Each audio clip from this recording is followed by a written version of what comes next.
Borderlines are drop-dead gorgeous. They are gorgeous, and you drop dead. So to prevent this unfortunate outcome, do yourself a favor and listen to this video lecture. What are my qualifications? I'm a long-time admirer, lover, husband of borderline women. And I had survived to tell the tale, which not many men can say. So I have a lot to share with you as to how I had coped with these women and how somehow I succeeded to maintain relationships, short and long, over the span of almost 35 years. I'm also, incidentally, a professor of psychology and the author of Malignant Self-Love, Narcissism Revisited. And today we are going to discuss a variant of narcissists known as borderline, people with borderline personality disorder. Now, throughout this video, I'm going to use the female gender pronouns. I'm going to say she, he, she, her, etc. But of course, there are males, there are men with borderline personality disorder. Actually, we have a creeping understanding that there are as many men with borderline personality disorder as women. And I even came up with a new diagnosis, covert borderline, which fits, I think, the male variant much better than the classic borderline. So whatever I say in this video applies to you, madams, women who live, who exist with, or married to borderline men. But for convenience sake, I'm going to continue to use female gender pronouns. Okay, before we start, there are effective interventions and treatments for borderline personality disorder, and I encourage those of you who are afflicted with this personality disorder to seek help and to subject yourself to dialectical behavior therapy, DBT, to mindfulness techniques. They have proven to be very effective. But what I want to do today is share tips and advice on day-to-day pedestrian survival with a borderline. So what I'm going to do, I'm going to describe features of borderline personality disorder, how they affect daily life, and how you can cope with them, manage them, survive, should worse comes to worse. Let's start with the most basic foundation of borderline personality disorder. It's known as abandonment anxiety or separation anxiety. The borderline anticipates and projects and believes and foresees imminent abandonment, humiliation, and rejection by her intimate partner. Just allow me to change my chair because I'm sitting on a squeaky chair. And squeaky chairs are great metaphors and allegories for relationships with borderline. So I'm on a more stable chair right now, and I can proceed with this presentation. Abandonment anxiety, separation anxiety in borderline causes the borderline to preempt the abandonment, causes her to initiate abandonment. It's like the borderline is saying, I'm going to abandon you before you abandon me. The problem with borderline is that she interprets every behavior as a form of abandonment. If you're on the phone for too long, you're abandoning her. If you're going on a business trip, you're definitely abandoning her. If she wants something now, and you're not at her immediate disposal, dropping everything else you're doing, you're abandoning her. She interprets everything as rejection. And that makes life with her very mercurial, very unexpected, and to some extent terrifying, a roller coaster. So in your relationship with the borderline, you need to establish rituals and procedures of presence, of permanence, of stability and predictability.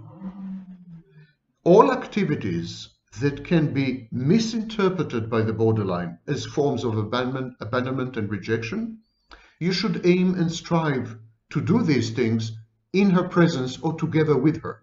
You should involve her somehow in these things.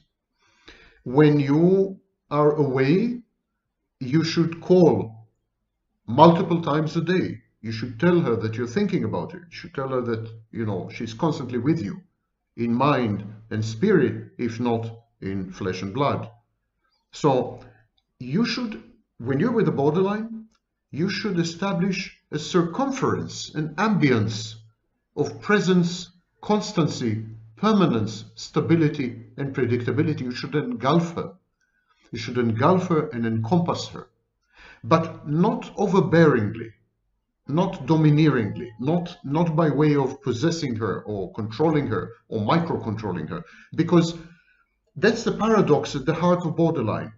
The borderline is terrified of abandonment, but she's equally terrified of engulfment, of enmeshment, of disappearing, of vanishing into you.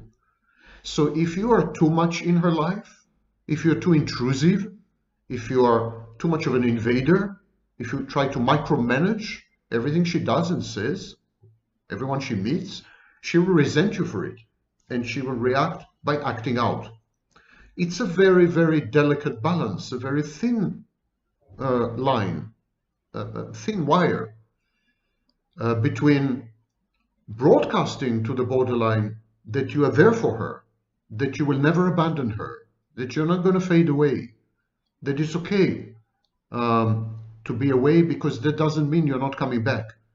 Broadcasting this to her, establishing your physical presence in her life unobtrusively and unintrudingly on the one hand, and not becoming an overbearing, overweening, all-pervasive, ubiquitous figure, which she's going to resent and react badly to. This is the first problem. Second issue is object constancy. The borderline is unable to maintain object constancy. She has something called object inconstancy, in common with a narcissist. In other words, when you're out of sight, you're largely out of mind. This is what makes it possible for the borderline to behave recklessly, or, for example, to engage in promiscuous sex, to cheat on you. Because when she is not with you physically, you're gone. You're out of her mind. She doesn't have a stable representation of you, which she can interact with when you're not there. The narcissist has a snapshot of his intimate partner, but the snapshot is so far diverged and so far removed from the reality that even the narcissist suffers from object inconstancy. So the borderline needs your constant presence, physical presence in her life to remind herself that one, you exist, and two, she loves you. The borderline's love and the borderline's ability to have object relations is very, very infantile. It's like a baby with mommy. When mommy leaves the room, the baby starts to cry because mommy is out of the room. Mommy is gone forever. Is never coming back. It's like mommy is out of sight. Mommy is out. Period.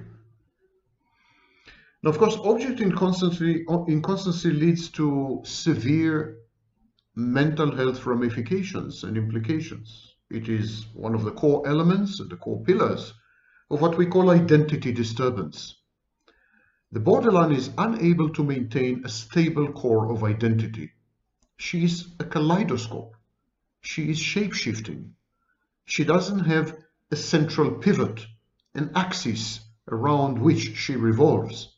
You can't put your finger on what is or who is the borderline because there's nobody there. There's a bit of an empty core, and because it's in flux. Heraclitus, the famous Greek philosopher, said pantarei. Pantarei means it all flows. It's like you can never step into the same river twice, and you can never interact with the same borderline twice. Identity disturbance means that you cannot pinpoint the borderline. You cannot hold her into anything. Her promises mean nothing. Her values are transitory. She acts in contradictory ways. She violates her own self-imposed rules, limits, and boundaries, which mean nothing. They mean nothing because her identity changes all the time. She's not the same person all the time. This emptiness at the core of the borderline means that there is nobody there to regulate anything. So she can be, for example, adamantly opposed to cheating, but then she would go on a cheating spree. She can be hold herself financially responsible and then recklessly spend the entire fortune of the family. You cannot trust the borderline to display a behavior which is consistent with any set of beliefs, of values, with a worldview, with limits, with boundaries, with rules. It's a chaotic sin, and indeed we call the borderline personality a low organization personality, a lowly organized personality, a chaotic personality. Even high-functioning borderlines have an identity disturbance. Because borderline, therefore, is as close as you get to multiple personality disorder, to dissociative identity disorder, and because borderline is indeed founded on dissociation, as we will discuss a bit later, you need to introduce object constancy into the relationship. You need to help the borderline to stabilize her identity around you as an object. You can become the pivot or the axis or the core of this, or the center or the dynamo of the borderline's identity. Very simple things like mementos. Give her personal items of yours so that you can hold onto them when you're away. Many borderlines, by the way, carry such items in their purses to remind themselves not to cheat with other men. Establish a routine of programmed reminders. Say good morning every morning, say good night every night. Send messages on a regular schedule, every hour. Call her out of the blue, but make it programmed. In due time, convert these activities into rituals. Rituals with timetables, with schedules, so that she can develop a sense of predictability and object constancy. Programmed reminders, mantras, slogans, sentences, which you share with the borderline. And when you say this sentence, it triggers you, it triggers your existence, it triggers your presence in her mind. So sentences which are common to both of you, which evoke a meaning which is shared only by the two of you, a closed universe, very almost like a shared psychotic disorder, if you wish, or a shared fantasy in the case of the narcissist. So in these sentences, when you say these sentences to her, she is reminded of your presence, of your existence, and of your meaning in her life. The next problem with borderline is decompensation. Borderline personality disorder is an extreme form of infantile defenses. Exactly like the narcissism is an extreme form of the fantasy defense. Borderline is an extreme form of a series of infantile defenses, most notably splitting, projection, rationalization, and projective identification.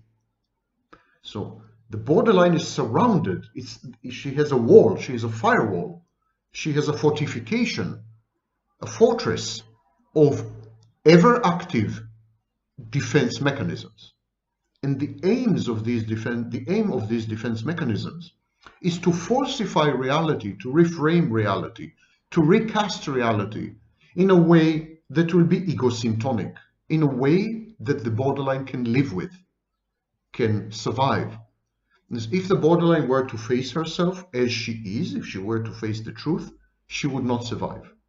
She needs, absolutely, to render reality more amenable, more acceptable. And she does this by filtering reality. She impairs her own reality testing via her psychological defense mechanisms. So, under extreme stress, when she anticipates humiliation and rejection, when she is for some reason discarded, when she has a fight with you, when you're busy, this is all very stressing for the borderline. These stressors cause a process called decompensation. Decompensation is when the defense mechanisms of the borderline shut down one after the other. Tuck, tuck, tuck, tuck, tuck. All the defenses shut down. At some point, she is rendered defenseless. She becomes skinless. She has no protection and no isolation from her environment and from the unbearable and intolerable reality of her impending doom and catastrophized abandonment and humiliation and rejection. At that point, she falls apart.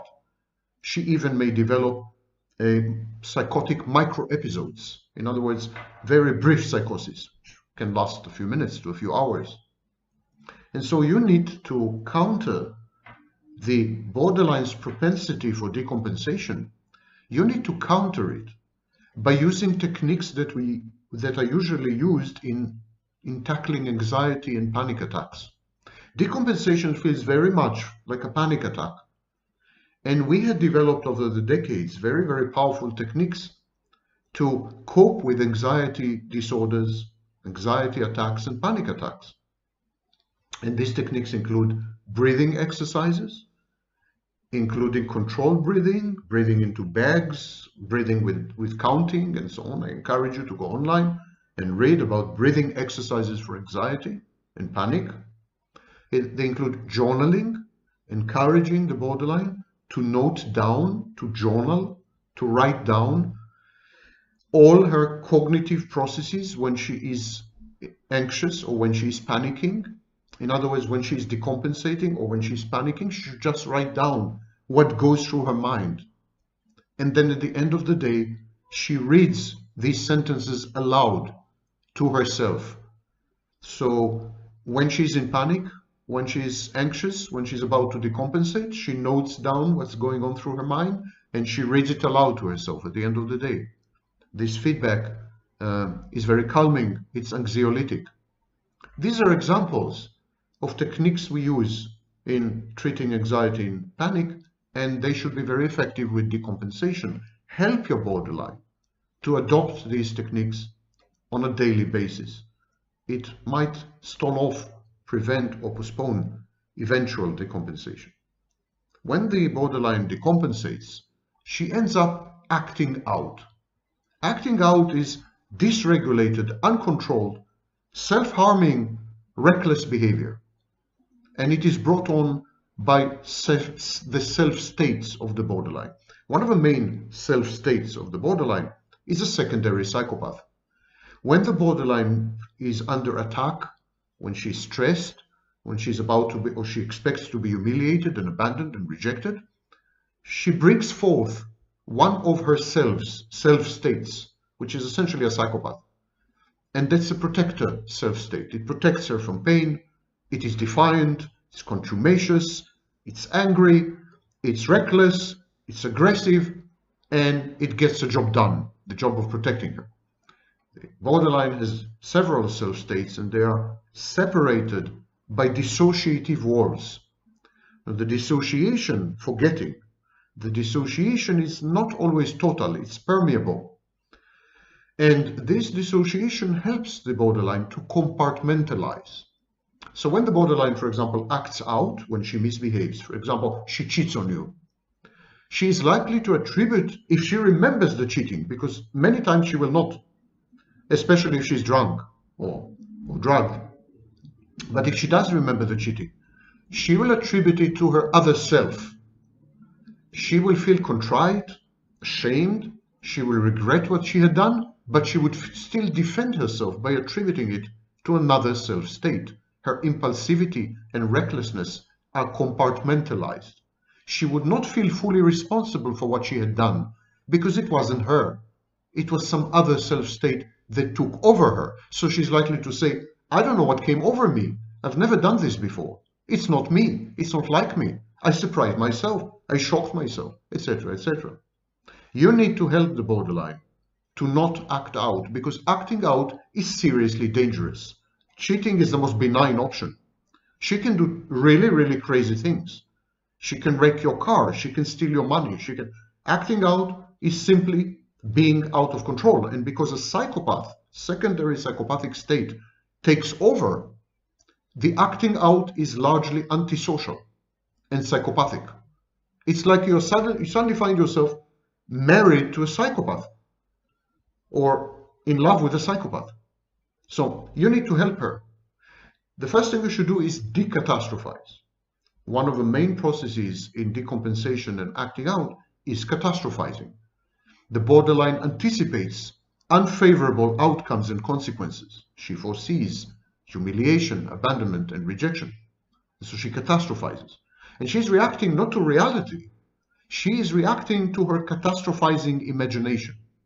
She sees the future is dystopian and bleak, and she's reacting to the future, not to the present. You need to bring her back to the present through a process called decatastrophizing.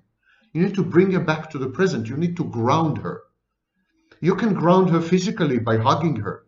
You can ground her verbally by reassuring her that you're not about to abandon her or humiliate her or reject her. On the very contrary, you're very much in love with her. You can bring her back to reality by re-establishing reality testing. Ironically, for example, by attacking some of her assumptions as untenable or fantastic or paranoid or delusional. So there are many ways to decatastrophize, but you must absolutely diffuse the time bomb of acting out by re-establishing reality as the yardstick and the benchmark of all her future behaviors. You can do this also by mirroring her. And she becomes aggressive and violent, on the verge of acting out. You can mirror her behavior. Mirroring has a very powerful effect on the borderline. It calms her down. She suddenly realizes what she's doing. She kind of wakes up from the stupor and the nightmare, and she's back in reality. Another thing you can do is use techniques for impulse control. Redirect her impulses. She wants to do A, you redirect her to do B. She wants to be aggressive with something, you redirect her aggression. You rechannel her aggression and hurl it, use it in some other way. Redirection via reframing and via remotivation. There are many techniques for impulse control. Again, I'm not going to review all of them. You just go online and type techniques for impulse control. When you witness the decompensation and the acting out of the borderline, it's clear that she is not acting out the way a narcissist would or the way a psychopath would. It's not acting out because she is emotionless, because she has no empathy, because she's vindictive, because she wants to hurt you, or because she's goal-oriented, wants to take something from you. Her acting out is very clearly highly emotional. She's hurt. She's hurting. She's bleeding. And she wants you to experience the same pain. She wants to hurt you, not in order to hurt you, but that you could share the experience of her pain. She wants to have a shared experience of hurt with you, a universe of hurt where both of you will belong. So her acting out is about you, actually. And it is the outcome of something we call emotional dysregulation. She is overwhelmed by her emotions. They're too strong for her. She can't cope. She's drowning. And she's dragging you down with her. You need to help your borderline with her emotional dysregulation. Number one, teach her to talk about her emotions, to communicate her emotions. Help her to verbalize her emotions. Number two, ask her to label her emotions, to call them by name. Because the borderline experiences her emotions as a cloud. The emotions are diffuse. Very often she doesn't know what's happening. She's totally disoriented. In many cases, she goes into a dissociative state. She depersonalizes, she derealizes, or she becomes amnesiac. At any rate, she is very hard-pressed to say what's happening inside her head. Very often a borderline would tell you, I'm having a brain fog. It's a brain fog. I can't tell you what's happening. You need to force her, to help her, to collaborate with her, to label her emotions. You can ask her, are you feeling anger? Are you feeling envy? Are you afraid? You need to help her to call her emotions by name. When this is done, when she had gained a handle, when she had gained a label, she calms down, because just labeling the emotion provides her with control over the emotion. And her problem is dysregulation, which is a fancy word for lack of control. She loses control over herself. Labeling helps her to regain control. Then teach her to externalize her emotions. Ironically, the borderline acts out because she bottles up. She bottles up emotions. She's very wary, hypervigilant, and cautious. She's very unlikely to communicate efficaciously with you. So instead, she bottles up everything. She acts pseudo-stupid. She doesn't talk much, or she talks about irrelevant things, or she diverts the conversation, or she kind of digresses and tries to avoid the painful topics. Teach her to externalize her emotions behaviorally, to show that she's angry, to demonstrate her envy or jealousy, to act appropriately other negative emotions or positive emotions. So teach her to externalize behaviorally her emotions, but also teach her to talk about her emotions. And you can do this by using a variety of techniques. One of the most powerful is known as chair work. Chair, like what you sit on, chair work. You can ask her, for example, to put her anger on an empty chair, and then to talk to the anger in the empty chair, to have a dialogue with her own anger. You can ask her to put her envy, her hatred, her fear on the chair. Talk to her abandonment anxiety. Interrogate the abandonment anxiety. Ask the abandonment anxiety for help. Chair work. Dialogue with the emotions via the methodology and instrument of an empty chair. And finally, you can use techniques from cognitive behavioral therapy, or you can attend cognitive behavioral therapy in order to negate, in order to counter negative thoughts. The borderline has negative automatic thoughts, which lead to catastrophizing and lead to despair and depression and anxiety. The borderline assumes the worst. And because she assumes the worst outcomes, because of this, she sinks into anxiety and depression. Anxiety and depression are very strong concomitants of borderline. They are comorbid with borderline very often. And they are usually the outcome of these negative automatic thoughts, which CBT is very successful at eliminating. Learn the techniques of eliminating automatic negative thoughts, or simply attend a few therapy sessions with her.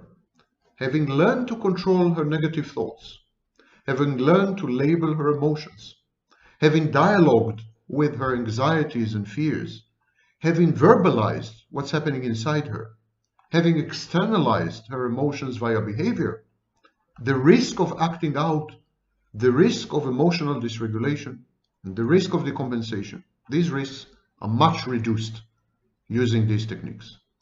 One of the main problems with borderline is that she cannot regulate her emotions, she cannot control her anger. Borderlines are very angry, and they're angry in a very violent and aggressive way. You need to learn anger management techniques. You need to teach your borderline to cognitively restructure. Cognitive restructuring is a major anger management technique. It's simply teaching the borderline to think about things in a different way, to consider triggers, stimuli, provocations, fears, frustrations, to consider all this in a totally different way, maybe as positive opportunities for growth and learning, for example. Cognitive restructuring.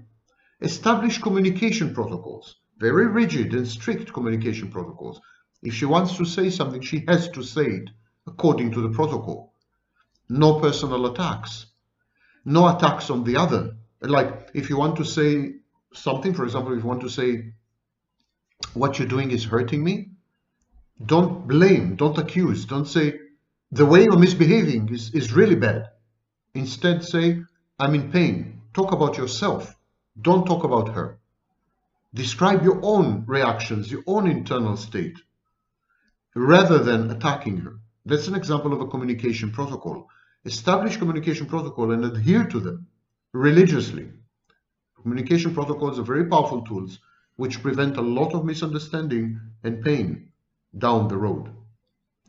Finally, introduce humor. Humor is the best antidote to anger. Whenever she's angry, don't mock her. Don't invalidate her anger. Don't minimize her anger. Don't minimize her. That's not what I'm saying. But say something humorous that suddenly exposes the whole situation as irrational. And if she's amenable to humor, this will diffuse the anger. The borderline has what we call mood lability. Mood lability. Her mood is as dysregulated as her emotions. Mood lability can be countered with physical activity, a sleep schedule, a series of rigid routines. The routines provide structure, provide a skeleton, so rigid routines, and with stress management techniques. Again, I encourage you to go online and look for stress management techniques. So mood lability in the borderline is a serious problem. Mood swings. Very serious problem. Anyone who had lived with a borderline knows what I'm talking about. This is not like 3 days of fun and 3 days of depression. This is like 1 hour of fun and 2 hours of depression, and then 2 hours of fun and 3 hours of anxiety, and then 3 hours of rage and 2 hours. The mood swings are enormous, and they are never ceasing.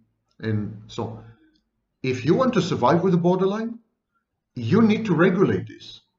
You need to control her moods. She needs to control her moods. And this is what I've mentioned: physical activity, sleep schedule, routines, stress management techniques. The moods of the borderline are reactive. They are not produced internally. Most of the time they are reactive. Regrettably, her reality testing is impaired. So what she perceives is very often wrong, very often deformed, very often inappropriate, inaccurate. So by restoring reality testing, you're going to reduce mood lability considerably. But because it's mostly reactive, you need to eliminate the triggers and the stimuli and the provocations in the environment, and you need to structure her life. You need to help her to structure her life so that she can reduce stress. And the stress leads to anxiety, and anxiety leads to mood lability. Reduce stress and you solve an entire chain reaction. The borderline outsources internal functions, what is known as ego functions. She outsources these to you. The intimate partner of a borderline is her source of regulation. He is the one with the hand on the key. He is in control of how she feels, her emotions, her moods, her reactions, her explosions, her love. What the borderline does, because she lacks a regulated inner world, because her inner world is one gigantic twister, what she does is she actually is telling you, help me by regulating me. Be my external control. Be my external board of control. Be my user manual. I'm transferring my locus of control to you, the borderline says. And from now on, you are my God. You are in charge of my moods, my emotions, my cognitions, my happiness, my unhappiness, my aggression. Everything I do, you are to blame. Everything I do, you're responsible and accountable for. Even if I misbehave because of you. Now, this, of course, outsourcing, of course, is extremely unhealthy. It's extremely unhealthy. First of all, because it is counterfactual. It's not true. Many of the dysregulatory behaviors and emotions and moods of the borderline have nothing to do with you as her partner. So attributing everything to you is scapegoating you. Don't let the borderline scapegoat you. Teach her to regain the locus of control. Transfer these responsibilities that she had given to you, that she had abrogated. Transfer these responsibilities back to her. Do it incrementally. Do it gradually. Do not threaten her. Do not demand. Do not control. Do not chastise and castigate and criticize. Be nice. Be kind. She is not well. Help her to recover. provide her with increasing control over herself, her circumstances, her choices, her decisions, and gradually her emotions and her moods. Remove this locus of control from yourself and help her to regain an internal locus of control. At the same time, help her to develop and reward what we call autoplastic defenses. Autoplastic defenses is accepting responsibility for your actions and for the consequences of your actions. Alloplastic defenses is when we blame other people for everything that's happening to us. That implies an external locus of control. If you are to blame for what's happening to me, then I'm not in control of my life. You are. You want the borderline to regain control of her life also by accepting responsibility for everything she had done, everything that's happening to her. And it can start with a very simple manipulation of language. Borderlines often say, "This happened to me." You should tell the borderline, "No, this did not happen to you. You did it." A very typical case is when the borderline comes and says, "I was drunk and I slept with another man. It happened." So it did not happen. You did it. You did it restores a sense of responsibility, self-control, a locus of control. Reward these defenses, reward these behaviors when it's warranted. When she does something good, something nice, reward her. When she does something bad, refuse to accept responsibility. Reject any attempt to put it on you. You're not responsible for her actions. You're not responsible for her moods, for her emotions, for her cognitions, for her misbehavior, for her aggression, for her violence. Never, ever accept responsibility. But do it lovingly, because you love her. Do re-establish her sense of control and sense of personal responsibility and accountability lovingly. The borderline, exactly like the narcissist, tends to idealize and devalue. She idealizes you and devalues you on a daily basis. These are very rapid cycles. As opposed to the narcissist, in borderline, the cycling is very rapid. She can idealize you and devalue you several times a day. The problem is when she idealizes you, you're God. When she devalues you, you're the devil. And she doesn't feel bad when she is in the stage of devaluation. She doesn't feel bad to betray you, to cheat on you, to harm you, to undermine your interests. So it's very dangerous when the borderline is in the devaluation phase. Because in this phase, when she is devaluing you, she is controlled by a secondary psychopathic self-state. She's a psychopath. You don't want the borderline to devalue you because she will damage you really seriously and badly. You don't want her to idealize you either, because then her expectations are unrealistic and she's bound to be frustrated and disappointed and devalue you. You want to stop this cycle. You want to stop it dead in its tracks. You don't want idealization and devaluation. You want a realistic assessment of who you are, what you can give, what are your limitations, and you want this realistic assessment to be the foundation of your relationships. You want, in other words, to restore reality testing. Insist on reality. Whenever she says something wrong, counterfactual, correct her. Insist to introduce reality at all times, hundreds of times a day if you have to, repeatedly on the same topic if you have to. Restoring a reality testing is the only guarantee that your relationship will not end in a self-annihilating nuclear mushroom cloud, which is a typical way a relationship with a borderline ends, ask me. Maintain the entire picture. Integrate her splitting.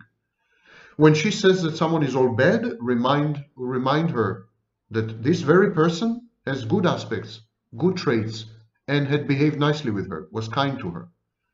Negate her splitting. Negate her projection.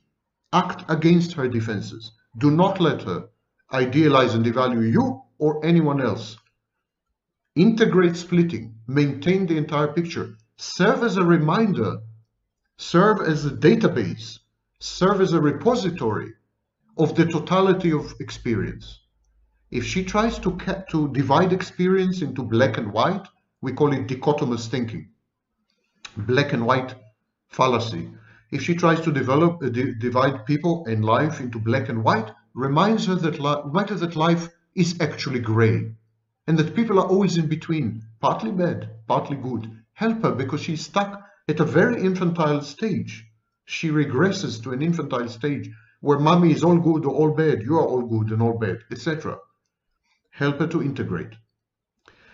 One major problem with borderline, and this is the focus of dialectical behavioral therapy, frankly, is self-mutilation, which could lead to suicidality. Between 10 and 11% of people diagnosed with borderline personality disorder actually commit suicide.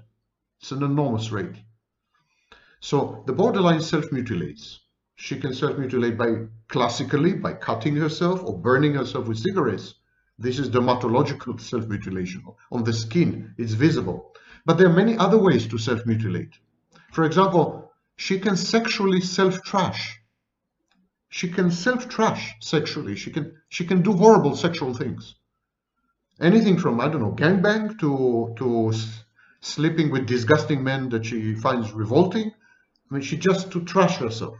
She can abuse substances. She can behave recklessly and as a way to self-harm.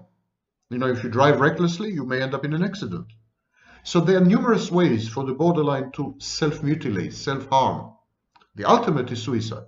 You need to prevent this. And prevention involves recognizing the warning signs of suicide. And these include extreme mood swings, feelings of hopelessness, giving away possessions, losing interest in activities that hitherto she found interesting, talking about death or suicide, saying goodbye to family and friends, saying that everyone is a burden on her, she doesn't want to see anyone, so schizoid phase, withdrawing from friends and family. All these things are signs of impending episode of self-harm. The problem with borderline is escalation. The borderline drinks one drink, she drinks 20. It's like alcohol craving writ large. So she can't regulate her behaviors. When she starts to do something, she has no intention to end where she usually ends. She had intention to have one drink. She ends up being in a blackout, alcoholic blackout. She had an intention just to flirt with a man. She ends up having sex with him in a dingy, sleazy hotel. She had intentions just to drive in the breeze, but she ends up wrecking the car. So she escalates. If you see these signs, they may lead to suicide because she can't stop herself. There's no regulatory mechanism there. So she starts with one intention and she ends up with totally different act. You need to listen. You need to be attuned to her. You need to be like a seismograph. Do not judge her. Do not dismiss her. Do not discount or invalidate her feelings. Just be a good listener. Just sit next to her and let her talk to you. Encourage her and prompt her, motivate her and incentivize her to talk to you by being a kind soul, by loving her truly. Encourage her to verbalize. Encourage her to sublimate her aggression some way. Do something. Punch a bag. Write a book. Read a book. Watch a movie. Go on a walk. Physical activity is always very important in all these things. And the problem with the borderline is dissociation. She doesn't remember. Because she doesn't remember things, she can't learn. There's no process of learning. There's no memory. And because when there's no memory, there's no identity. And there's no identity, there's no one there to learn. So borderline never learns. It's infuriating because she keeps repeating the same thing the same mistake over and over again. She keeps associating with the same people who had mistreated her, disrespected her, raped her again and again. She does everything again and again. The self-harm keeps repeating, the self-mutilation, the wrong choices, the disastrous decisions, the horrible people who had trampled all over her. She keeps coming back for more because she has no memory. She's totally dissociative. She lives in the presence in the worst sense of the word. She's discontinuous. She has no continuity. Encourage her to develop continuity. Ask her to journal, to have a diary, where she writes everything that's happening to her, everything she thinks, everything she feels, and then encourage her to read the diary the next day. So this creates continuity, at least cognitive continuity. Journaling is a very powerful tool. Mementos, objects that carry memories or associated with memories, something with a smell, something with a taste, a visual thing that provokes a memory. Memory triggers, like in the famous movie Memento. So memory triggers. Encourage her to place post-it notes on the refrigerator, on the door, on chairs, all over the house. Post-it notes to remind her of things she wanted to do, things she's thinking about. I mean, there's a close affinity between borderline personality disorder and patients with early onset dementia.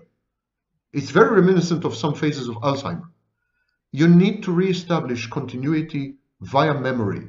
Encourage her to video record herself, because video recordings are much more powerful than written notes. Maybe she should video record herself and keep these recordings for a few days. Watch them a few days later to establish this thin thread of memory and identity. Programmed reminders I mentioned before. Use them a lot. Remind her of this, remind her of that.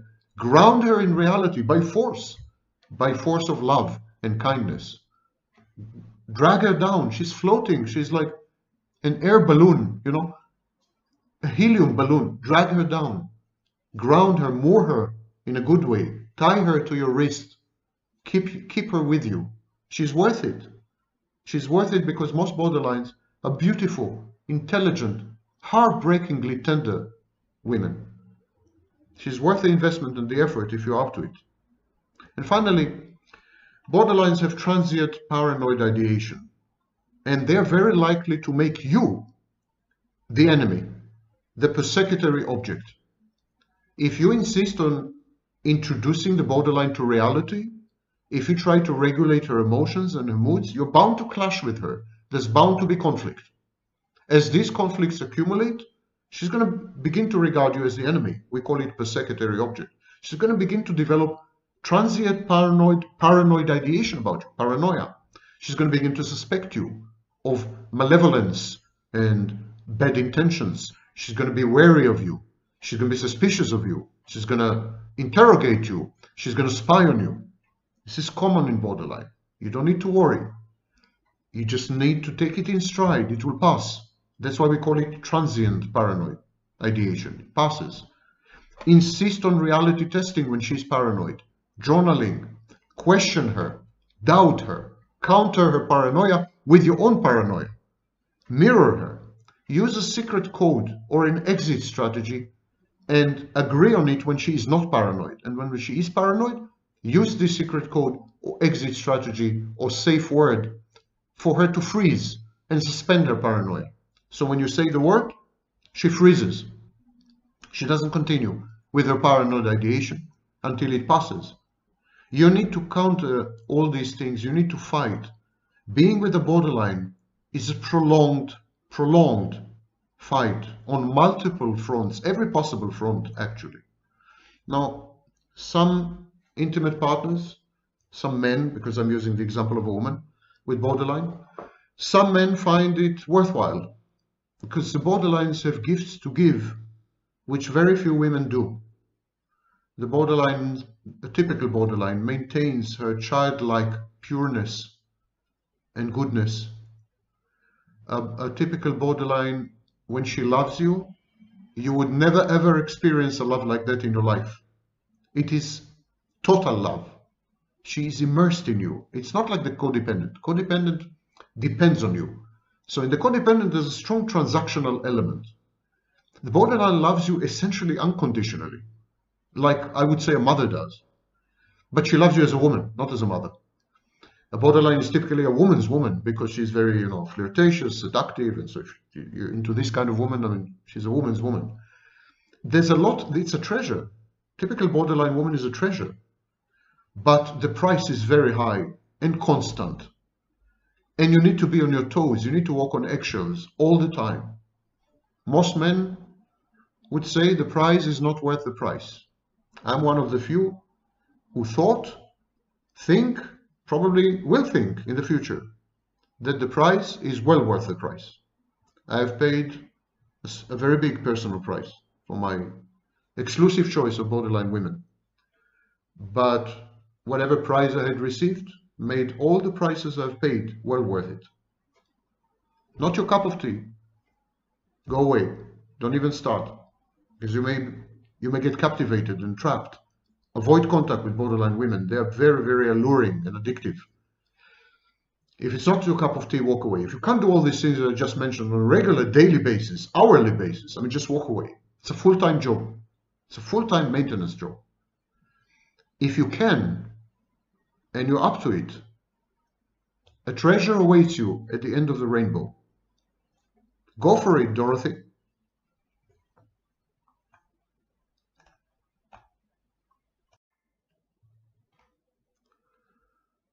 So, like many, you love your narcissist. You don't want your narcissist to walk away. You want him to remain in your lives. Because when you are with your narcissist, you feel much more alive. You feel that the world is full of colors.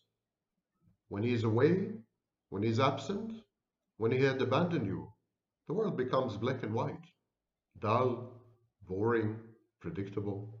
The narcissist brings into your life excitement, thrill, novelty, adventure.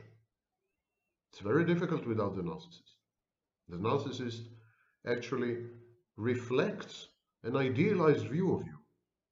The narcissist makes you, in some ways, love yourself, or at the very least, love your life. And this is highly addictive. So I'm going to teach you how to keep the narcissist, how to not lose your narcissist, how to make sure that you spend a long time with your narcissist, as long as you wish. But before I do so, a disclaimer. In 1995, I am the one who invented the no contact strategy. Yes, I'm the guy who invented no contact.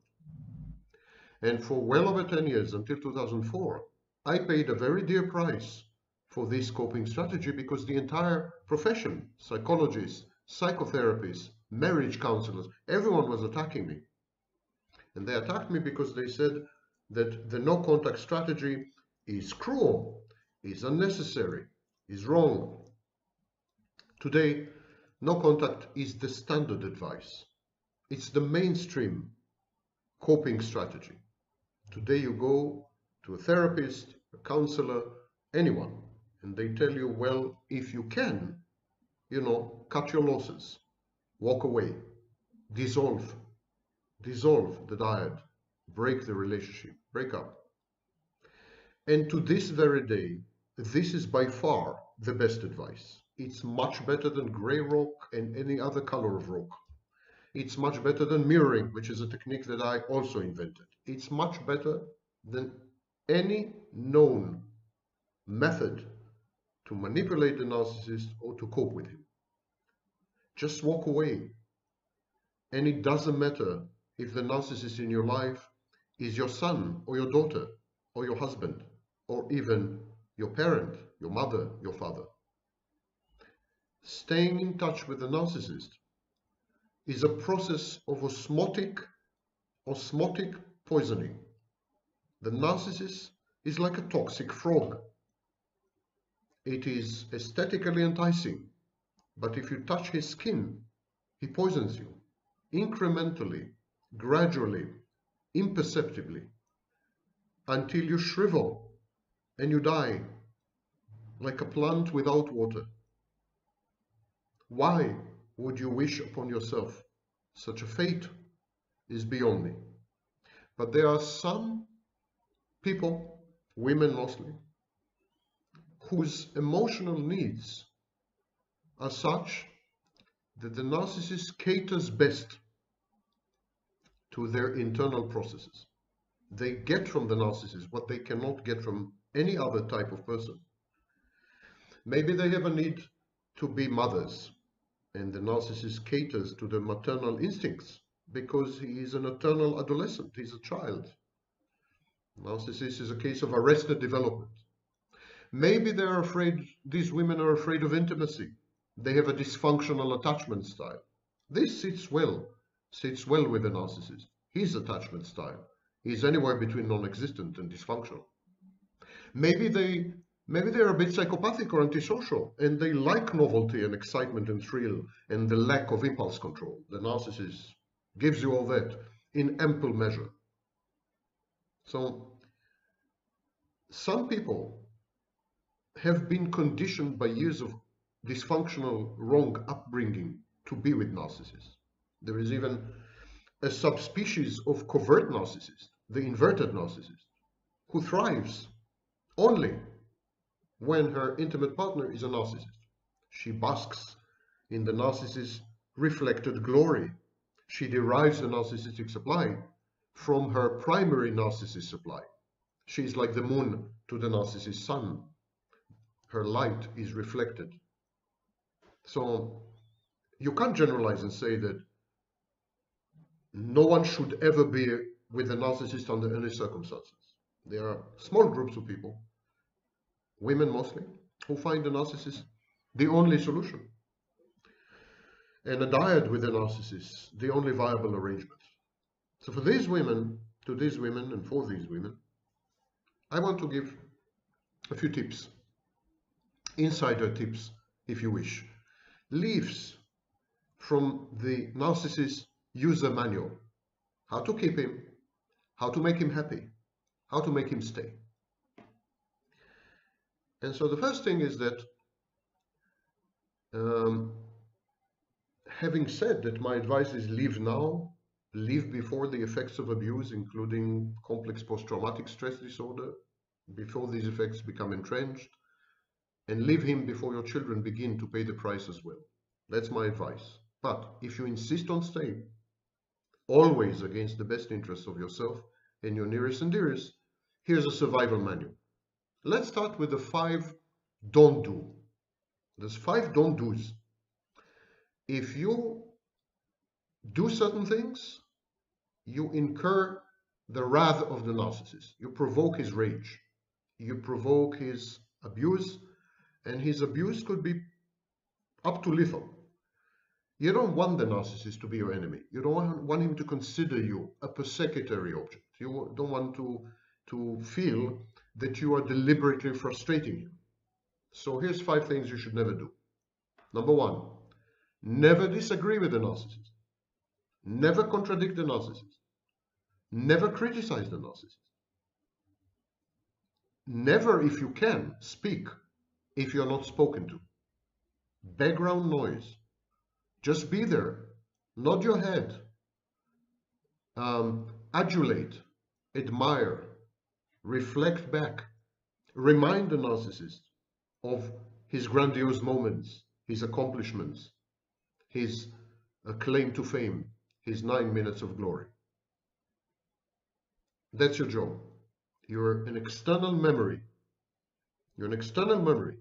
You're a repository of all the past narcissistic supply, and you provide secondary supply. You regulate the flow of narcissistic supply in the narcissist's life. You can't do that if you disagree with him or contradict him, let alone if you criticize him. It's bad. Never offer the narcissist any intimacy, and that includes never offer him advice, never offer him a help, never offer to help him, never give him another point of view, never suggest anything, never tell him how much you love him, never suddenly hug or embrace him uncontrollably, impulsively. Intimacy is a threat.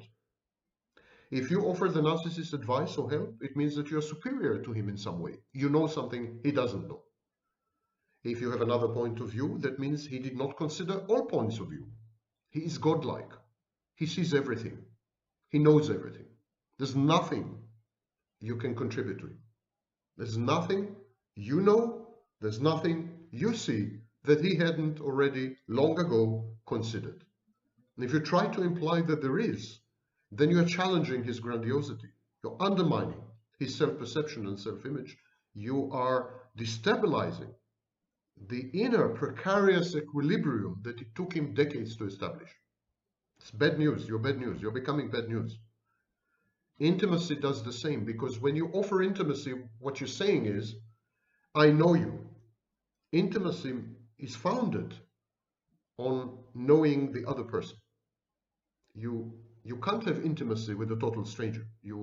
Intimacy develops and evolves and is a derivative and a byproduct of getting to know each other.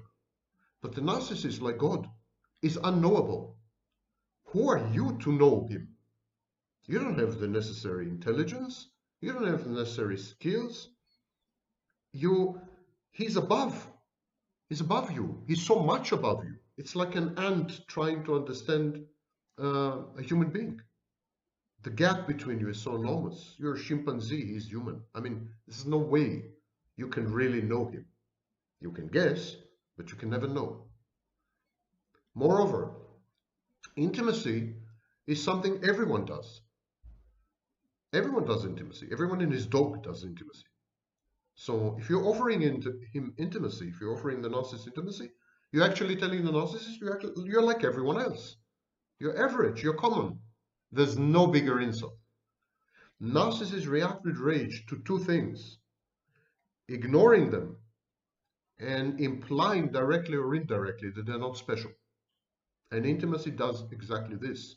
It implies that the narcissist is not special, that he is in need of something, that you can get to know him, that he is graspable, that is, just human. Narcissists don't regard themselves as human. They regard themselves as perfect machinery or gods. So my next advice is look awed, O-A-W-E, look awed by whatever attribute matters to him. For example, if he puts emphasis on his professional accomplishments, every time he mentions his profession or his accomplishments, look as though you are thunderstruck. Thunderstruck, nothing short of thunderstruck. Look like you are adulating and admiring him, prostrating himself before his implied divinity. Don't be afraid to overdo it. You can be as unsubtle, as obvious, as overt, and as manipulative, and as exaggerated, and as caricatured as you want to be, and the narcissist will not notice. Flattery, adulation, admiration will get you anywhere and everywhere with your narcissist. He's a kid, he's a child, he's a baby. If what matters to him is his good looks, keep telling him how handsome he is. If it's his professional accomplishments, tell him what a genius he is.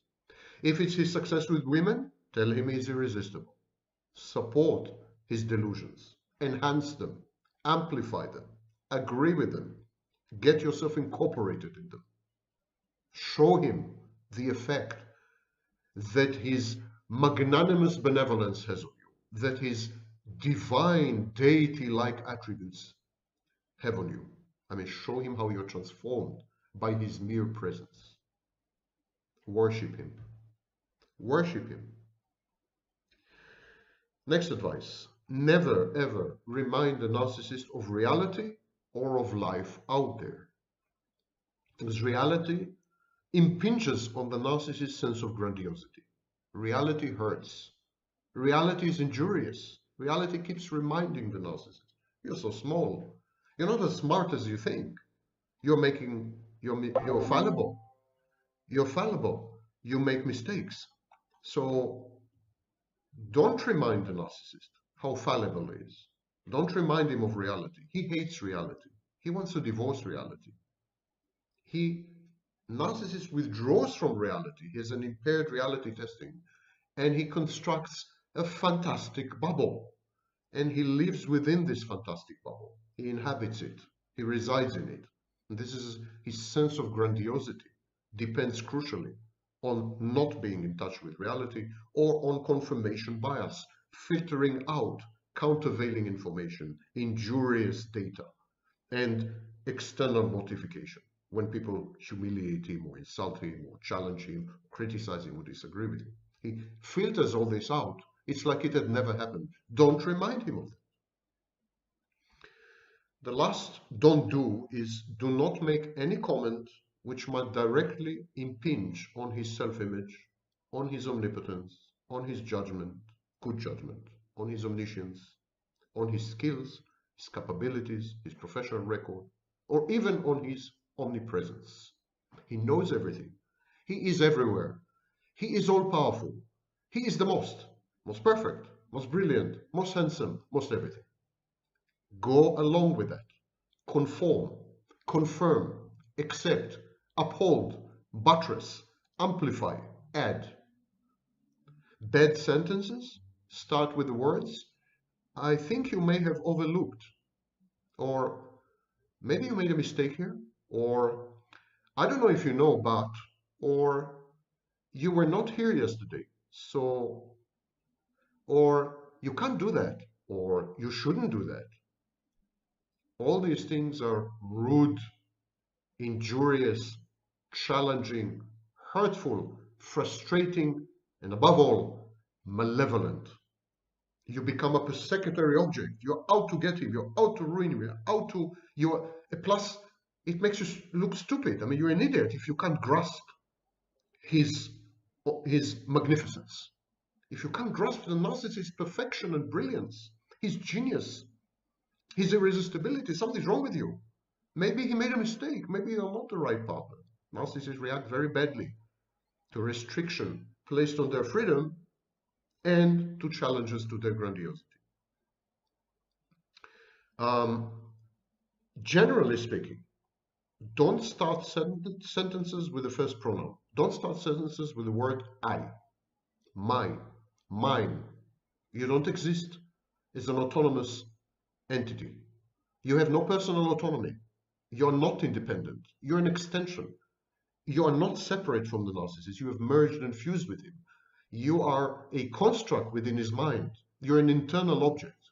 Any time you say I, it reminds him that you are outside him, that you are not controlled by him, that you may hurt him by abandoning him.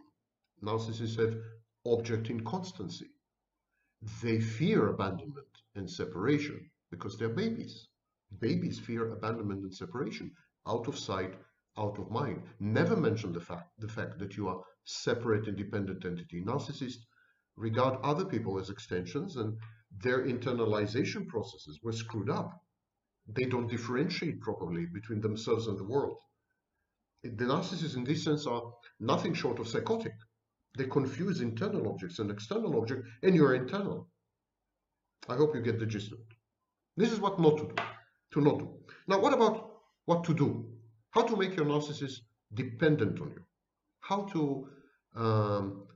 to make him want to stay with you, if you insist on staying with him, of course, which is highly counterproductive and self-destructive.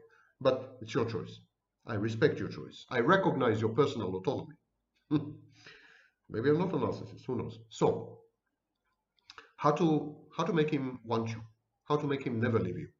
Number one, listen attentively to everything the narcissist says. Agree with everything he says. Even if he says, it's evening and it's morning, it's evening. Narcissists are never wrong. They are the only ones who can change, who can review, who can revise, who can modify and alter what they had said. You don't have these rights. You don't have administrator rights. You are a user. You're a client, but not an administrator. So he rules the computer. You can't hack. You can't enter. You are not allowed to disagree. Even if he makes the most outlandish, egregiously insane and idiotic statements, counterfactual, you must accept them, agree with them enthusiastically and vehemently, and even add to them, support them. You don't have to believe what he says. You don't have to believe a word the narcissist says, but let it slide. Let it slide, as if everything is just fine, business as usual. Advice number two, personally offer something absolutely unique to the narcissist, which they cannot obtain anywhere else. If he likes kinky sex, be more kinky than sexual. If he likes food, cook ceaselessly a variety of cuisines. Always be prepared to line up future sources of primary narcissistic supply for your narcissist, because you will not be it for very long, if at all. You need to become a source of sources. You need to become a database of potentials. He needs to refer to you as he would refer to Google. You need to become a search engine. If you take over the procuring function, if you take over the scouting function, if you take over casing the joints for the narcissist, they become that much more dependent on you, which makes it a bit tougher for them to pull their haughty stuff, which they will do in any case, but much less so. The more the narcissist is dependent on you, the less he will abuse you, and the less he will take the risk that you will abandon or dump him. Advice number 3, be endlessly patient. Endlessly patient. It's a child, a young child. The average mental age of most narcissists is between 4 and 6. So be endlessly patient. Remember your own children if you have any. Remember when they were 4. Go out of your way to accommodate a narcissist. Keep the narcissistic supply flowing liberally and keep the peace, relatively speaking. Use child psychology techniques. Interact with your narcissist as you would have interacted with a baby. Be endlessly giving. Be endlessly giving. You may find this a very unattractive proposition, but it's a take it or leave it proposition. You have to give, and give, and you have to be ready to receive nothing in return. Your position is to give. Your reward, the prize, the gratification is in giving. You need to be a giving person. You need to be needed, as Lydia Gangelovska puts it. You need to feel that by catering to someone else's needs, your narcissist in this case, you are the one who is being fulfilled. And it's not altruism, it's actually a form of control. Codependence, control via giving. So this way you will control your narcissist. The more you give, the more he is under your thumb, the more you can manipulate him. Next, be absolutely emotionally and financially independent of the narcissist. I repeat this. Be emotionally independent of the narcissist. Don't let him regulate your emotions and stabilize your labile moods. Don't make him the source of your internal regulation. And do your best to gradually build up financial independence. Steal money from him and put it away. In some countries, it's called the black fund. You know, save money, steal money here and there. Put it away for a rainy day. Make sure you have a reserve. Take what you need. Take the excitement. Take the engulfment. Refuse to get upset.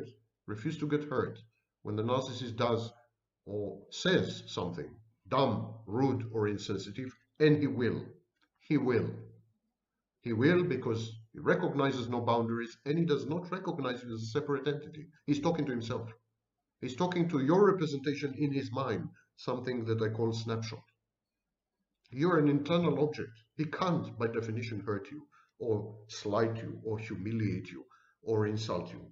He can't be rude. You can't be rude to yourself.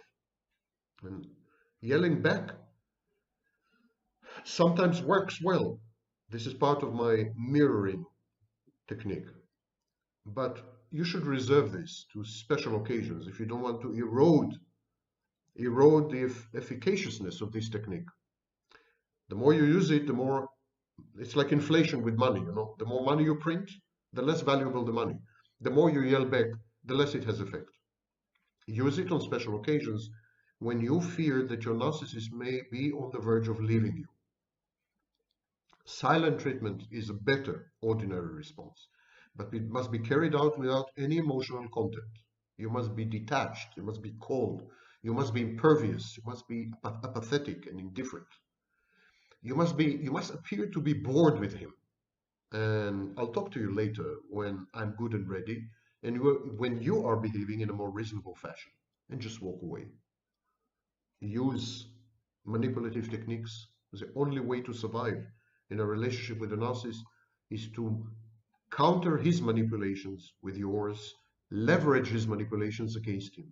like in martial arts. Use the enemy's force and power and momentum against him.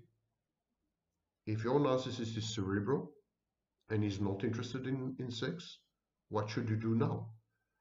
Well, give yourself ample permission to cheat on him, to have hidden sex with other people.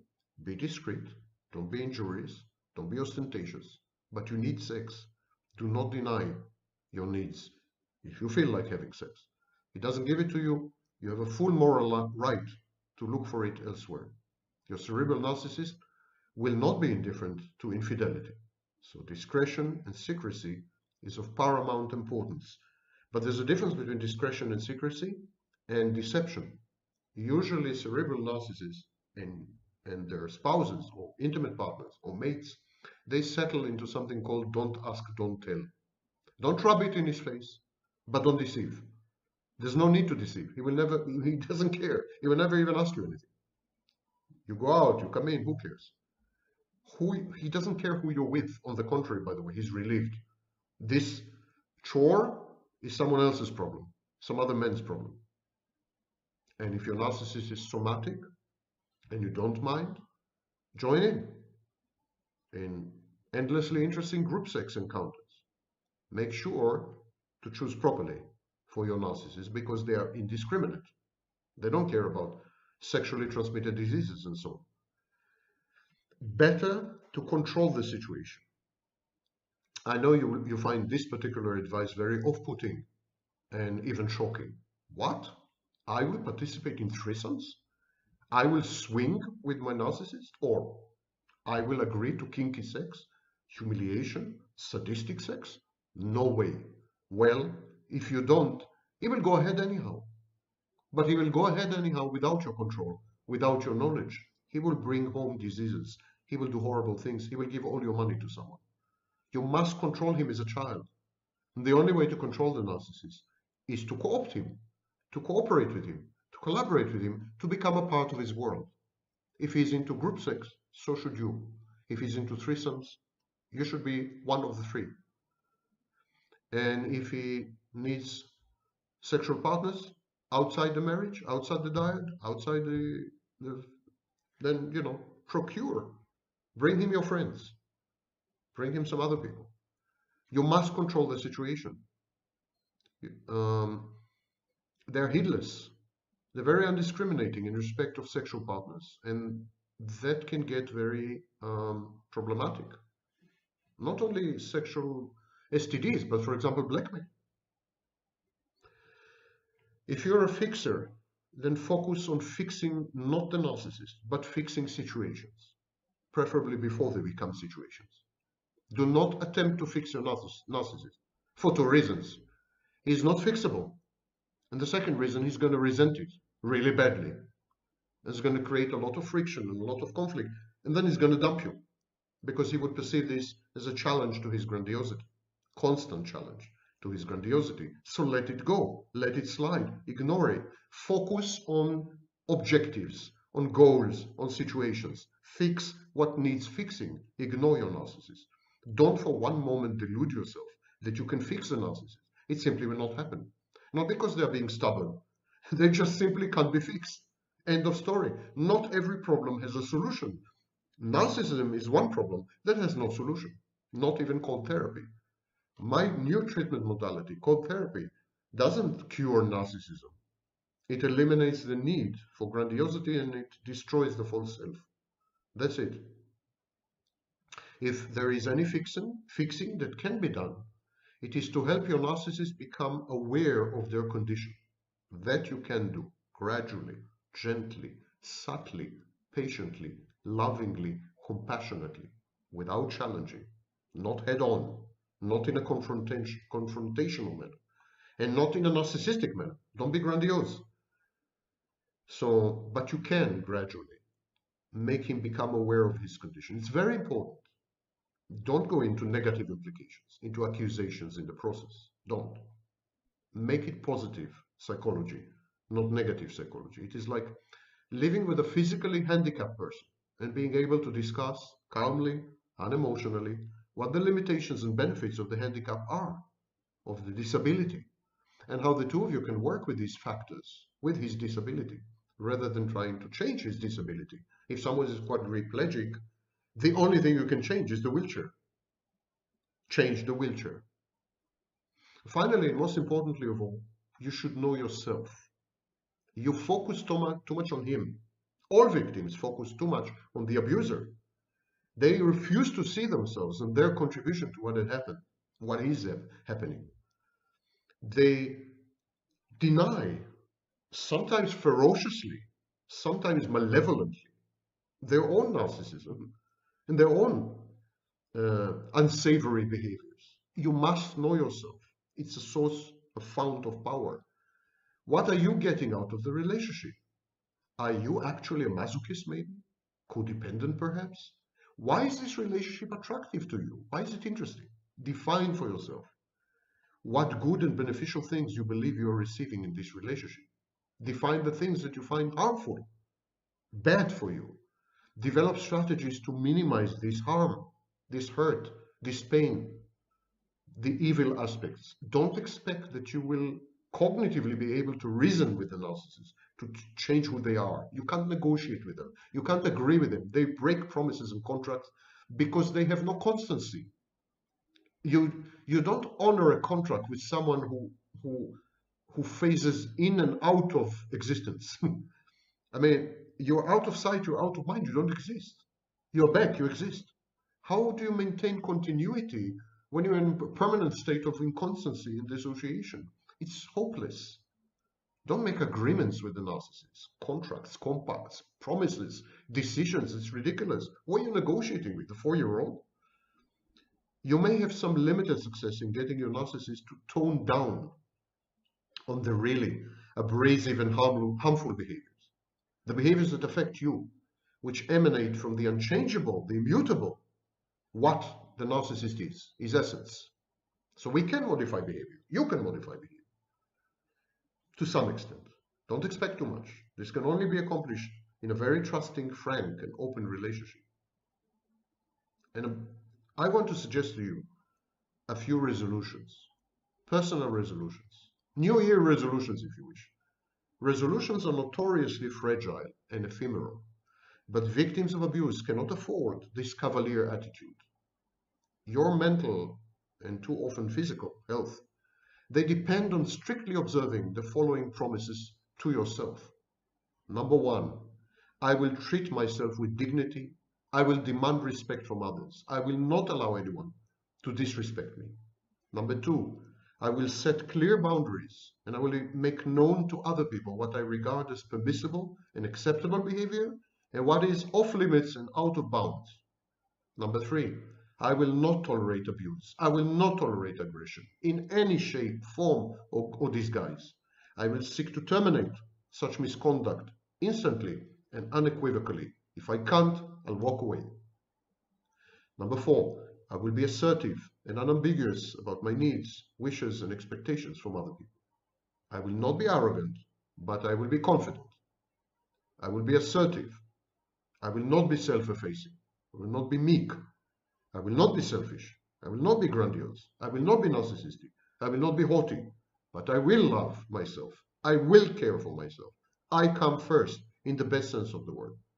For me to love others, I must love myself. For me to care for others, I must first take care of myself. Number 5, I will get to know myself better. I will study myself. I'll make myself into a topic of study. I will render myself my project. Number 6, I will treat other people as I want them to treat me. That's a very ancient wisdom. I will try to lead by way of example.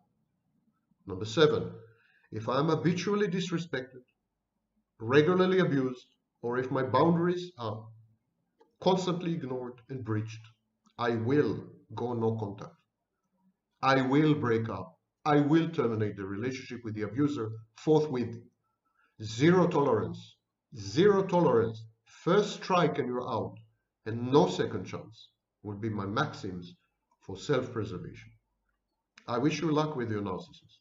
It's not an easy ride. Some of you think that it's the only ride in town. You're wrong. There are many buses where this one has departed, but you insist to ride a specific bus, polluted, dirty, infected. It's your choice. At least do it properly. The other day, I came across an amazing, unprecedented phenomenon. A comment on one of my YouTube videos that I failed to delete. It's a pleasure, you know, I can't control it. Okay, Shoshanim, what did the comment say? Sam, that's me. How exactly does the intimate partner regulate the borderline's emotions? How does the regulation occur? What does the partner do to effect emotional regulation in the borderline? Now, I coined the phrase external regulation to describe a form of internal regulation. And I did this in order to discombobulate you. Look it up. External regulation is when the process of internal regulation is misattributed to an external source. Now, in healthy, normal people, the control of moods, emotions, interaction with reality testing, etc., all these come from the inside. There is a sensation, there's a feeling, there's an experience of innate control, inherent, something that is embedded somewhere in your chest or something. In external control, the control of moods, emotions, reality testing, cognitions, you name it, emotions are the main thing, but many other things are being regulated on a regular basis. So in external regulation, the internal processes of regulation continue apace, exactly like in normal or healthy people, but the individual firmly believes that the regulation is coming from the outside. This is a kind of misattribution, or if you wish, kind of attribution error. And this is the topic of today's video. How does the borderline experience this regulation that is coming from the outside, the hand of God, if you wish? What is taking place in her mind or his mind? Half of all borderlines are men. What is taking place in her mind when she interacts with someone she believes is reaching inside her brain, inside her mind, and rearranging the furniture? How does it feel? What does she feel? How does she interpret it? What kind of narrative or story is she telling herself?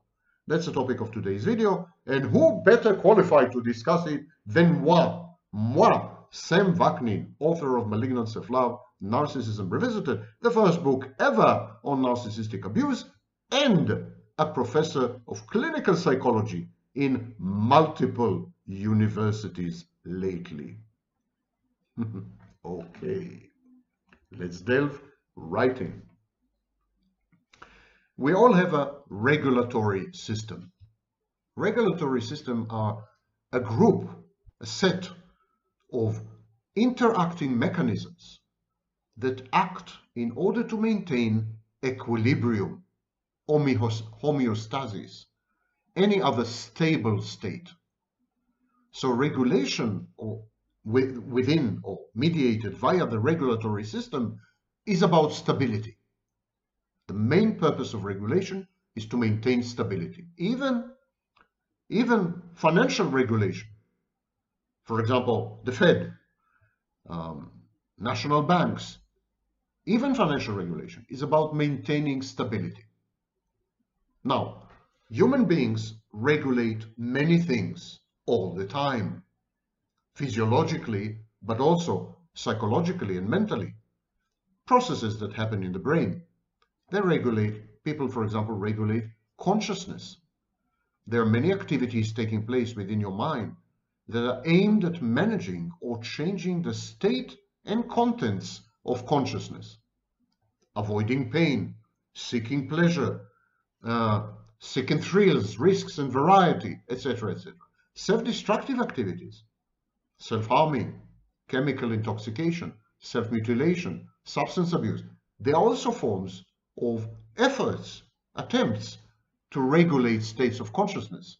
They are self-destructive, self-defeating, they are dysfunctional, they're wrong, but they are still about regulation. It's everything, many of the things we do have to do with this desperate need to keep the environment, internal environment, stable, fixed, predictable. What the borderline does, she outsources her ego functions, functions that normally take place within the individual, in what was known in psychoanalytic literature as the ego. These functions are relegated to the outside. A typical borderline would outsource these functions to an intimate partner or a special friend, a special person. Someone with whom she feels safe to experience intimacy and to expose her vulnerabilities. These kind of people are rare, and when the borderline finds them, she unburdens herself. She stops to exist in a way. She deactivates herself. And she allows these people from the outside to intervene in her internal landscape, in her inner space, and carry out the functions that she should have carried autonomously. This is a symbiotic relationship, and we'll discuss it a bit later. The transfer of ego functions to the outside, to an intimate partner, to a special friend, to a special person, this, by the way, happens in autism to some extent. This transfer of ego functions is utterly automatic. It's not a decision. It's not like the borderline sits alone at home eating a TV meal and debates with herself whether to kind of convey her ego functions to someone or relegate them to someone. This is not the way it works.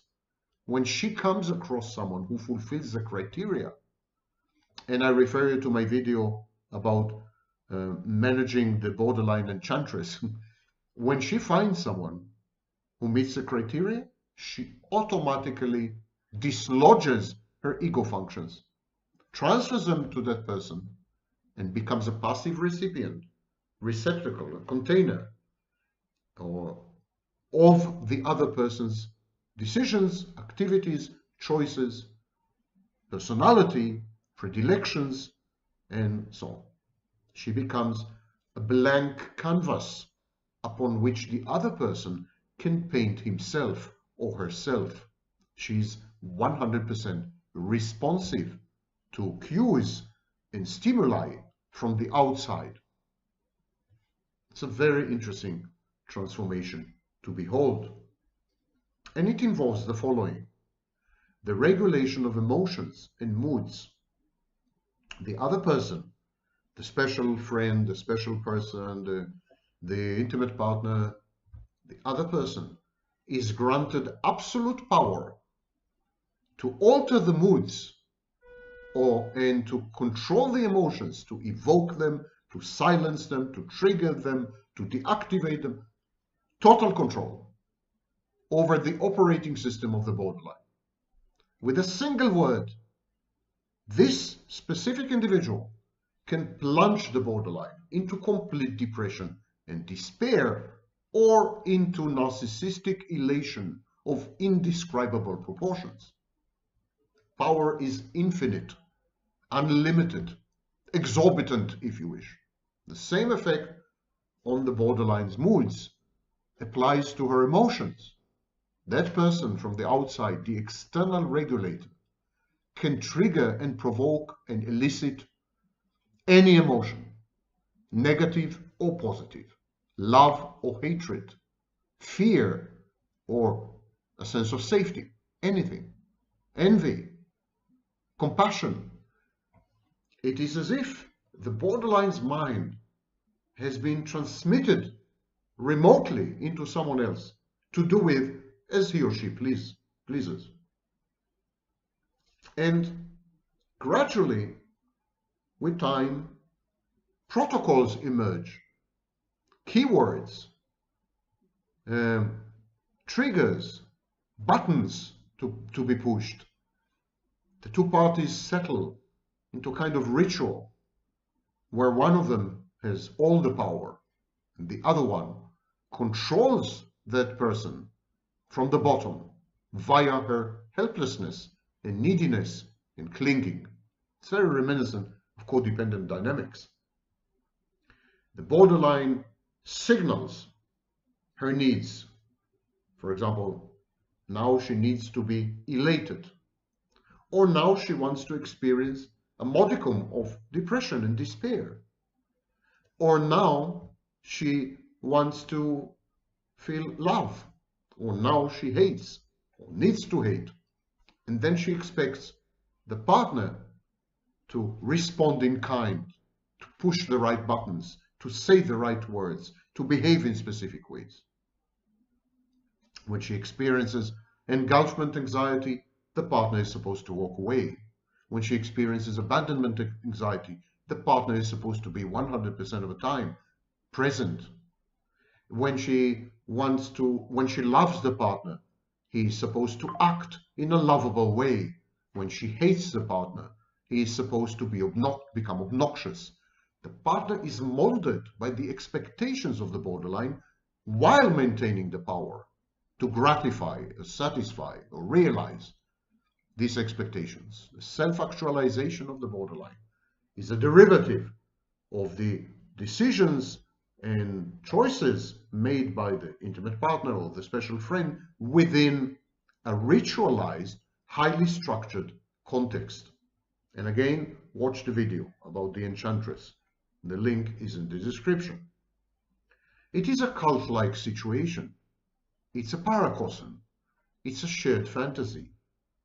And it drifts away from reality the longer the partners are enmeshed and embedded in this out of context, decontextualized, self-generated, on-the-fly ambience and environment.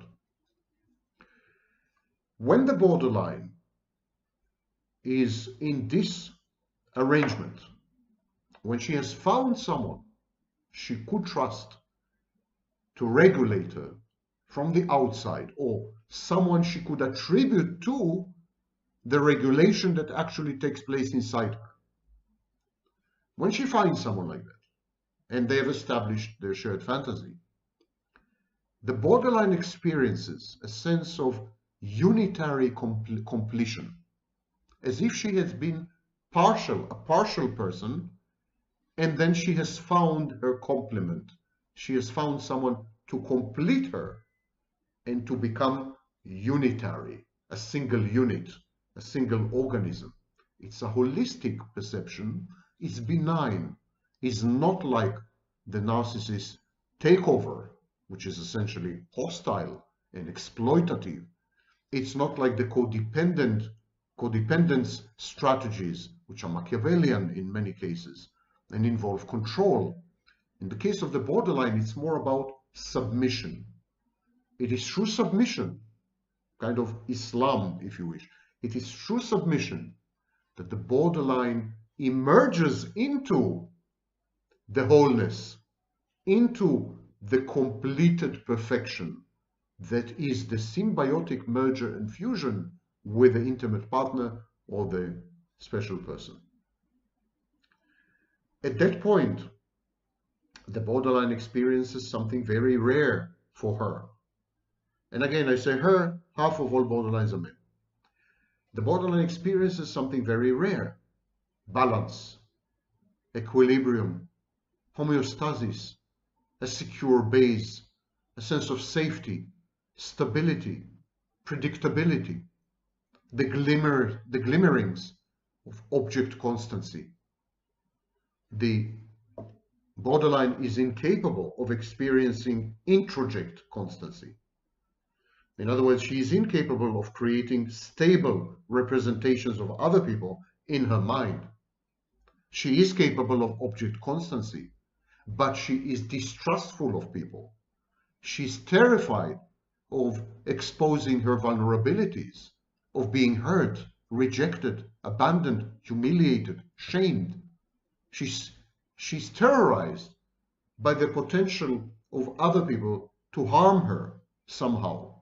She therefore avoids, to the best of her ability, intimacy unless it is with someone who she then designates the special person or the special friend or the intimate partner. So very few get chosen. A borderline may fleet, may, like a butterfly, alight on multiple people, but she doesn't really become herself very often. Takes a special kind of partner.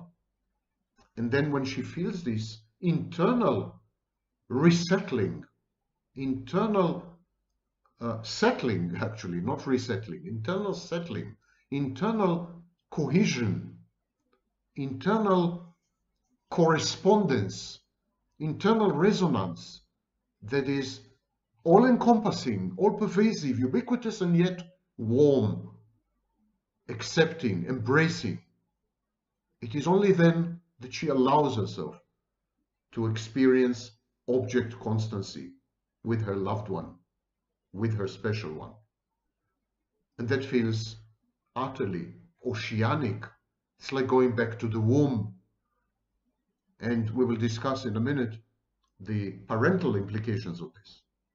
But it's like going back to the matrix, to the womb. And it is this exactly that triggers in the borderline her engulfment anxiety. By going back to the womb, she is being unborn. She is annihilating herself, annulling herself. By merging and fusing symbiotically with her loved one, the borderline vanishes. She gradually transitions from full-fledged organism to a single ovum or sperm or whatever. And then not even that. There's a risk of disappearing altogether. And this creates engulfment anxiety and the famous approach avoidance repetition compulsion. It's all about the avoidance and mitigation of pain. The motivating force, if you wish, the motivating dynamic, the motivating emotional landscape in the borderline's life is hurt and pain, agonizing, excruciating, debilitating, fiery, consuming pain. And it is, her entire life is dedicated to the designing and implementation of strategies to skirt this pain, to avoid it, to mitigate it, to ameliorate it, to ignore it, to deny it, to reframe it, to do something with it. When she finds a person to love, when she finds an intimate partner or a special person or a special friend or what have you, she allows herself to feel the pain. She allows herself to feel the pain. She perceives love as pain. She perceives love as a form of slavery, addiction. It's painful. It's a painful experience. And her solution is to self-infantilize. She regresses. She becomes an infant, a toddler, then an infant, then a newborn, then in the womb. She infantilizes, regresses almost to a previous incarnation, if you believe in this kind of nonsense. And at that point,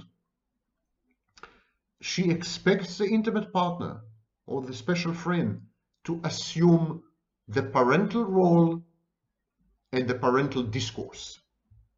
She childify herself. She reduces herself into a childlike state, fully expecting the other partner to respond in kind by becoming a parental figure and engaging in parental speech. And so this is the way she avoids the pain. It is as if she says, I'm a child, don't hurt me.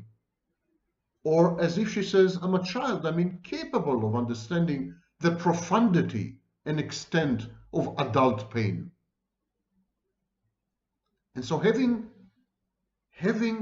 been consumed by her intimate partner, by her lover, by her special friend, having consumed, subsumed, assumed, having merged and fused, having become this perfection, which is holistic and which is a secure base, safe, stable, determinate, predictable. This introduces structure and order into the borderlines, otherwise utterly chaotic personality organization, world, and life. It reduces the chaos. It's an anti-chaos strategy. And within this structure and order, she strikes a bargain. She negotiates a deal. It's a contract. It's not transactional. She's not a gold digger. It's not transactional, give and take. I'll give you sex, you give me money, for example. Not this kind of thing. But it is still contractual. There are rights, there are corresponding or commensurate duties. And there are rituals and protocols. And they're all very rigid and embedded. And any deviation, any divergence from this contractual landscape triggers the borderline, renders her extremely anxious, paralyzed with fear, anticipation, and injuries and mortifications.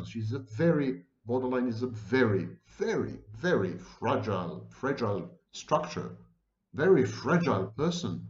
And as distinct, as opposed to the narcissist, she does not have well-developed narcissistic defenses. And so she is a kind of narcissist without the shell, a turtle without the shell. And this is why she keeps getting overwhelmed internally as well as externally. She has no defenses to speak of, except very primitive, infantile defenses, which are not up to the task. For example, splitting. She needs nurturance. She seeks satisfaction and gratification of her wishes and aspirations, dreams and hopes and fantasies, accomplishments. She needs a horizon. She needs hope. The borderline's relationship with her loved ones is a relationship of eternal hope. Hope springs eternal there. It's not malignant optimism. The borderline is pretty grounded in some ways because she is highly paranoid and suspicious. She sees through people. Most people are transparent to the borderline, but she wants some hope. Because she is by nature depressive and even suicidal, she needs some counterpoint. She requires some counterweight. And it is the role of the intimate partner to provide her with hope. It is the mere presence of the partner. The partner doesn't have to do much, honestly. It is the mere presence of the partner that is sufficient. The mere constancy of the object, the mere existence, the mere availability of the partner or the loved one or the special person, they're enough. They're enough to ignite in her a flame of hope. And it is not a consuming flame. It is an energizing flame.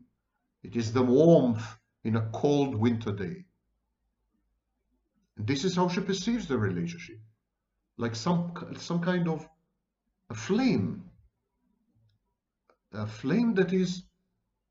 that keeps you warm, a flame that keeps away the wild animals, a flame around which you can tell stories, narratives that comfort, that reduce anxiety, that make the world habitable. It's like a campfire. The intimate partner has to intercede with reality. Reality is intermediated via the intimate partner or via the special person. The borderline has no access to reality, no contact with reality, except through the intermediation and intercession of other people, people she trusts. I call it vicarious reality testing. We know a lot about regulation, regulatory functions. There is even a theory known as regulatory focus theory. Regulatory focus theory is a conceptual framework. It discusses motivation and behavior. The theory suggests that people are fundamentally either promotion-oriented or prevention-oriented. When people make decisions and choices, when they pursue certain courses of action, when they anticipate consequences and outcomes, when they position themselves, when they adopt goals, and so on and so forth, they're either focused on prevention or focused on promotion. And according to the theory, promotion-focused self-regulation is concerned with nurturance, with accomplishment of needs, and with the pursuit of wishes and aspirations. This, the borderline is incapable of, except through the intermediation of another person. The promotion-focused self-regulation results in sensitivity to positive outcomes and to relative pleasure from gains. Freud would have called it the pleasure principle. Prevention-focused self-regulation is concerned with safety and security needs, and is focused on meeting duties and obligations. It results in sensitivity to negative outcomes and to relative pain from losses.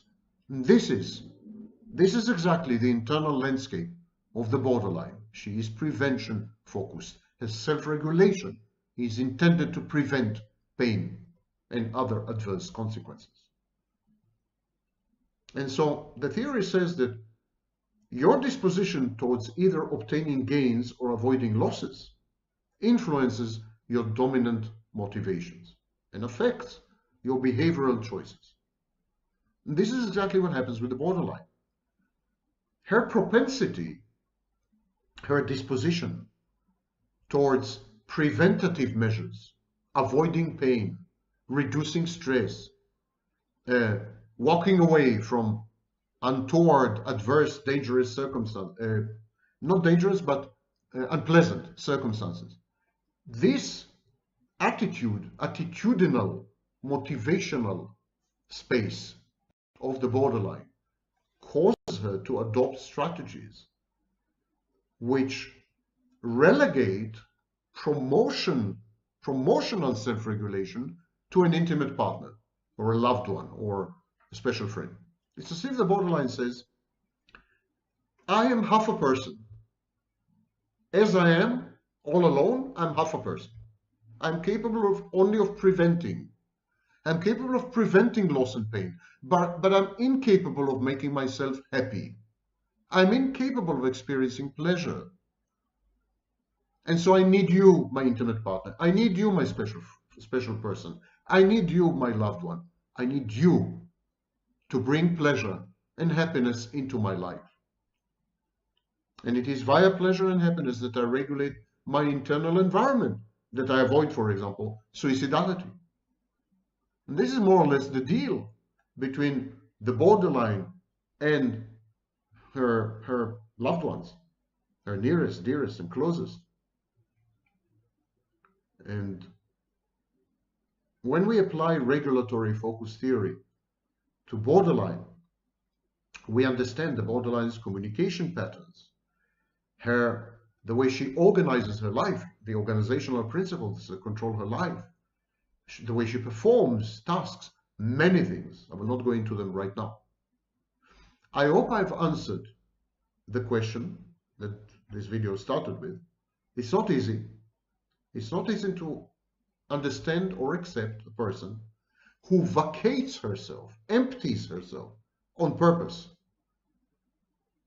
She kind of accepts her emptiness, her void, the black hole, which is her essence, and tries to fill it in, tries to negate it somehow via other people. But she does it intentionally and deliberately, strategically. And so it's the equivalent of embracing the emptiness as a tool of motivating people to negate it. This is the paradoxical nature of the borderline's existence. She is an emptiness. She seeks to destroy herself by destroying this emptiness. And she derives pleasure satisfaction, comfort, a sense of safety, all the positive emotions, love, by destroying the emptiness that she is. It's a paradoxical strategy. The only way for you to be happy is to not be anymore.